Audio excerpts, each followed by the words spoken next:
Konami Studios. Dark Knight's Death Metal, the final, well, I guess, the last stories of the DC universe. This was really, really good. Like, I really like this. So, I'm probably not going to go as in depth on every little thing in the book as I have in past ones, because this is a big book. So I will give you a brief synopsis of everything that happened. But I will say this: it's kind of sad, and not even in like a bad way where you're like, this is really dark and bleak. It's just like, there's just so much nice stuff happening in these pages that I'm actually really happy. And I think that's a really nice thing to see. So we got a bunch of mini stories to talk about. And we got stuff from the Titans, from Green Lantern, from Wonder Woman, from Green Arrow, Black Canary, from Aquaman, the Bat Family, and Superman. And it's really nice. Like, this was such a surprising read for me just because I didn't know what to expect. But I'm really happy I decided to read this one, guys. It's going to make you feel things. Let me tell you that right now. So we open up the book with Donna Troy, and she's sitting on the beaches of Themyscira. Beast Boy walks over to her, and they're just kind of having a casual conversation. And throughout this story of the Teen Titans, we get a lot of like just a couple pages where we see like the original version of a lot of the heroes and how time has just kind of morphed them and changed them. And you're just kind of like, this is kind of fun. So they're having a conversation, kind of just about, like, is this really the end? What are we going to do if tomorrow's our last fight? And there's a lot of that in here. Our final night with these people, so let's see what they're up to.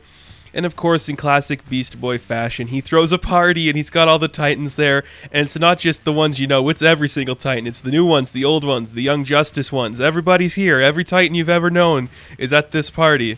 And it's really sweet. You just everyone's having a good time. They're just talking, being casual. Donna goes to talk to Garth and Dick, and Dick's like, well, I have to sneak off for a bit, go talk to the Bat Family.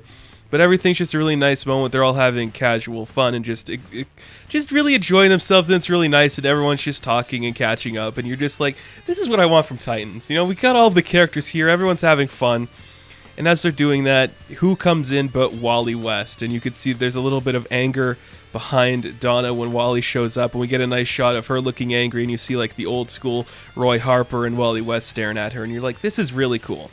What a great way to open this book. I really like that this book starts with Donna Troy, because I think out of a lot of characters in the DC pantheon, she's kind of the one who could fit in any timeline and doesn't really have like a place in continuity where she is directly herself. And I think it's really cool to have her in here with like the older kind of Titans and stuff. Absolutely amazing. So that was such a nice opening, just having all these Titans just reliving past glory days and having fun talking to each other. Kyle Rayner's there, everybody's good. But then we jump into one of my favorite stories in this, actually, and it's the story of Hal Jordan. So we open up this book. Hal is in Coast City. He's kind of talking to himself. He's like, well, John wanted to go talk to the recruits.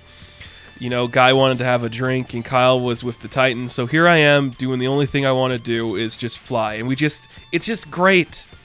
Because it's just so Hal Jordan, and I love it. So he's just flying around. He's talking to himself. Just like, is it selfish of me to want to be here, to have no fear that I think everything's going to work out in the end? And he starts talking about his father and how he wants there to be a blue sky so there could be some hope out there. It's just a really nice moment with Hal, and you're just really happy for him. And you're just seeing, yeah, we haven't really had a Hal moment in this story yet. So this is what I wanted. This is what I need to see.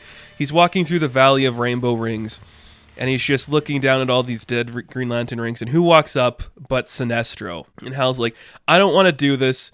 I know tomorrow we're gonna work together, but I don't want to do this tonight, man. Can we just not do this? And Sinestro's like, I know, but with things going the way they are, I thought maybe some things could change. And Hal's like, are you serious? Everything you've done to me, all the pain, you want to do this now? You don't deserve to get the ring back. And I love this. This is why I love this book. It's so nice. He's just like, maybe you're right. I don't deserve it, but I'd like to at least try. I'd like to know my last days on Earth without any fear in me. And Hal's like, oh, shit. You're right. So one of the rings does go to Sinestro, and they say the oath, and there they stand, and Sinestro becomes a Green Lantern again, because if this is their last fight, it'd be nice not to be afraid. And you're like, damn, that is some powerful stuff. So the two of them head out, and they're just going to, find a little blue left in the world. And you're like, fuck yeah, man. That's what I want. That is really emotional and scary. I love it. Oh, it's such a nice little story. if this is where things were to end with the characters of Sinestro and Hal, you'd be like, that's fine with me, man. I'm on board with it. Then we cut to a book called The Question that is about Diana, and she is like, well, I killed him. I saw the Batman Who Laughs die at my hands. Like, he should be dead. I don't know what's going on anymore. So she's just kind of talking to, you know, some of the people on Themyscira, and she's just kind of feeling like she doesn't know what to do or if she's doing the right thing here. And it's interesting. We got a really interesting panel where she's talking to the Riddler, and the Riddler offers her up this riddle. And it's like, a creature whose greatest strength is their weakness, someone who can never win and never lose, a person who must fight for justice but brings the end of justice. And she's like, what does that mean? It's like, that's a Wonder Woman. And I hope you're ready for this fight. And she goes back to this, like, the dark area where Wally West was, and she's just kind of talking to herself like, do I have the strength to do this? Am I capable of having this victory and pulling it off? And Donna Troy walks in, one of them, and she's just like, of course you are. You're Wonder Woman. Through everything we've been through, you are capable of doing this. Like, you are able to do this. You are Wonder Woman. You've been through so much more than anybody. You are the hero before any of us. You are the one who will bring this all together. If anybody can do this, it's you. And it's like, fuck yeah, this is nice, you know? Of course, Diana's having a crisis. She doesn't really know what to think or do. But everyone around her is like, you got this. We're waiting for you to lead us, you know, Diana. And we're really happy to be at your side. And we get a nice shot where she's like with a lot of the Amazons and they're just all ready to fight. And you're like, yep, let's fucking do this. Let's win. And I like this book too. Because it's like, yeah, I mean, of course, we should give Diana this moment to kind of just like breathe and be like, I don't know if I can win. I don't know if I can achieve this victory. Then we cut to the book from Gail Simone that I think a lot of people were hyped up about. This is the Green Arrow and Black Canary story. So it's just the two of them having a conversation, and it's just so sweet and cool. They're kind of like, well, what are some of the things we wish we've done in our lives? And of course, Dinah's just like, well, I wish I had an oath. You know how like the Green Lanterns have an oath they say every time they power up? It's like, yeah, that would be kind of fun, hey? Oliver's like, I kind of wish we went on an actual date instead of like all the weird shit we've been through. So they're just kind of just like, man, yeah, we've been through a lot, haven't we? We've had a lot of fun together. They're like, have you been to Themyscira before? Because Oliver really never got the invitation. Everything's just so sweet. And of course, Dinah's just kind of like leading him around, looking at all this stuff. Like, I hope we'll be able to win this. They talk about some of the weird people they've met along the way in the multiverse. Oliver's like, yeah, I met a Solid McGrundy who was born on a Tuesday. You're like, that's really cool. It's really sweet. Dinah's like, yeah, I met the Gloom Patrol. Everything's just really adorable. They're sliding around. Oliver's like, well, I guess it's time to have that proper date. So here's some weird rations I found. Maybe we'll have some of this. Dinah drinks a weird liquid, and all of a sudden they are attacked by a couple of Joker sharks. And they're just kind of on the beach like, man, this is a bad first date, but it wouldn't be a first date with us if it wasn't something creepy. And I love it. It's just like, yeah, let's have a nice tender moment between these two where Oliver just decides, you know, everything that's ever happened to both of us, everything we've been through, it's always been you. I've always just loved you, and it's always been you. And he gives an oath. He's like, I am the wall, I am the shield, and I do not run. I see the evil coming toward you, and I do not run. I stand between you and the darkness, and I do not run. And you're like, fuck, that's deep and pretty cool. Oliver's just like ready to propose right there, but Dinah's like, just save it till we're in a place where we're both happy, because I will marry you, but like, not now. Not now. And as they're having that conversation, a woman walks up and she's like, hey, I didn't mean to barge in on your tender moment there, but I just wanted to see you. I'm Black Arrow. My real name's Laurel Lance Queen. They're like, holy shit, who are you? So we see it's their child from a different universe, and Oliver just immediately is like, man, that's awesome. I love you. You look just like your mother. You have her eyes and everything. And she's a little taken back because on her Earth, Oliver's the one that's the canary and Dinah's the Green Arrow. And it's like, that's really fun. Looking at her web, she's like, this is really cool and everything's happy. And I love it because instantly you're like, these people, they don't have a lot of time left. And she's looking for her parents or just like a parental figure in her life, this new Dinah. And you're like, yeah, that's sweet. So, you know, Dinah walks up to her, gives her a little hug, is like, this is our oath. This is the things we say. And they have a nice tender moment there. Oliver puts the ring back in his pocket. And he's like, yep, this is good. I'm like, this is really good. And it's really sad at the same time. Because you're like, this is a book that I want to read in modern continuity. Give me more Green Arrow, please. This was so sweet and romantic, and I love this book too because it's like, yeah, we're getting the love story for everybody here that we so desperately need. So then we cut to the book with Aquaman, which I'm like, fuck yeah, a book with Aquaman. I'm on board for this. What are we going to see? This is Aquaman just like, he's not really being included in a lot of the plans because of what he did and how he acted. So yeah, it makes sense that he's not there because he did side with the Batman who lasts for a bit. So he just like, I'm just going to go into the water and relax and just talk to my daughter. I think is it a daughter he has? I can't remember. But he's just the whole speech with Aquaman here is he's writing a note to his child that if something ever happens to him, and if something does happen in this fight, that she will be happy without him, and that know that, you know, I love your mother and I love you more than anything. And I'm like, this is a really nice moment with Aquaman. Like, it's probably the least impactful story of all of them, but it made me really happy because it's just like, this is kind of how I'd want to spend my last time with Aquaman if this was our last time with Aquaman, where he's just swimming through the ocean. He's just talking about how he tried to protect its people, even if he didn't succeed. He wanted to keep them safe from the world above and all the things that it caused them. And you see all this destruction that has fallen into the ocean and how he wishes there was more hope in the world. And he goes on to this like little story about like this giant whale that was killed 80 years ago and how she was part of like the life cycle of the world and how her death, you know, spawned new creation with her children, how her children created these different things. And it's just kind of a really interesting story to see with this character of Arthur, because he's just kind of in this weird place where he's like, I don't know what I'm supposed to do, but all I know is I need to swim. Kind of like how Hal Jordan wanted to like take a final flight. This is kind of Arthur just being like, yeah, through everything we're going to do, even if I'm a king, even if I'm a traitor, whatever this is, just know that I love you and your mother, and you meant the world to me through all of it. So thank you for all of that. Then he kind of emerges back on shore, and he's with his child and his wife, and you're like, that's sweet. That's really sweet. Again, it's the one that has the least impact, but as somebody who's a massive fan of Aquaman, it was just one of those like really nice, well-hearted stories that I kind of really needed to see from this character, so it made me smile. Then we get the Bat family story, and this one was really cool too. Bruce is kind of just talking to Babs like, get the boys, please. Like, we gotta get through this, and I need to talk to them before everything happens and falls apart. So we see Babs goes to retrieve the boys. Damian's playing cards with a couple people, and he's obviously cheating. Jason's trying to get some new weapons from a woman from the multiverse, and he's just like, yeah, I'll take that. I'll come back for the guns. Dick is talking to some people, and he's cooking. He's wearing an apron, and you're like, that's sweet.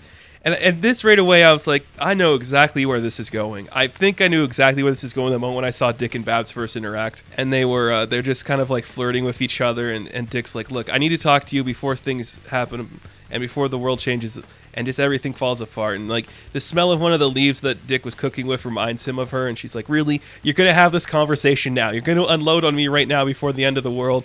I don't want to have this.